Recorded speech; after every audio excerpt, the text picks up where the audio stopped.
ये पहले तो शादी होने दीजिए ना।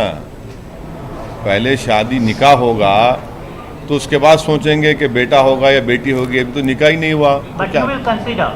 नहीं, कंसीडर क्या है? ये तो सब खेल हो रहा है। आप क्या करने वाले हैं? अभी मालूम हुआ कि शिवसेना सुप्रीम कोर्ट जा रही है। अब जब सुप्रीम कोर्ट गए तो मामला लंबा गया। फिर अब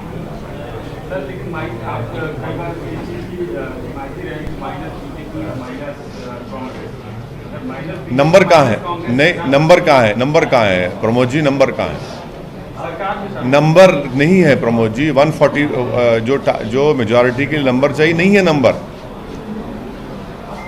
नंबर कैसे पैदा होगा? या तो बीजेपी शिवसेना या फिर शिवसेना कांग्रेस एनसीपी। अब दोनों सिनारों में हम साथ देने वाले नहीं है। नंबर ही नहीं है ना। नंबर कहाँ है बताइए?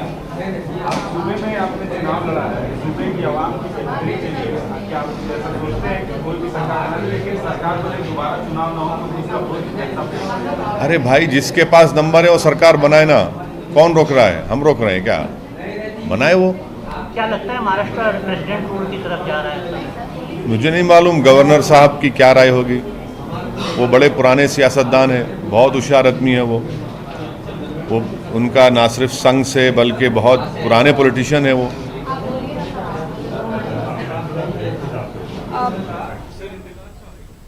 तो एमआईएम सरबराह असदुद्दीन ओवैसी महाराष्ट्र के तनाजुर में बयान दे रहे थे। इस मौके पर उनसे पूछा गया कि आप किसकी हिमायत करेंगे। उन्होंने कहा कि नंबर्स के लिए पार्टियां लड़ रही हैं और शिवसेना अब सुप्रीम कोर्ट जाने का कर रही है। ऐसे में देखना ये होगा, कह रही है, ऐसे में देखना होगा कि सरकार कौन बनाता है। और साथ ही साथ उन्होंने कहा कि गवर्नर क्या कुछ फैसला लेंगे, ये देखने वाली बात होगी। फिलहाल आगे बढ़ लेते हैं। मुस्लिम पर्सनल लॉ बोर्ड की 17 नवंबर को मीटिंग है दारुल उलूम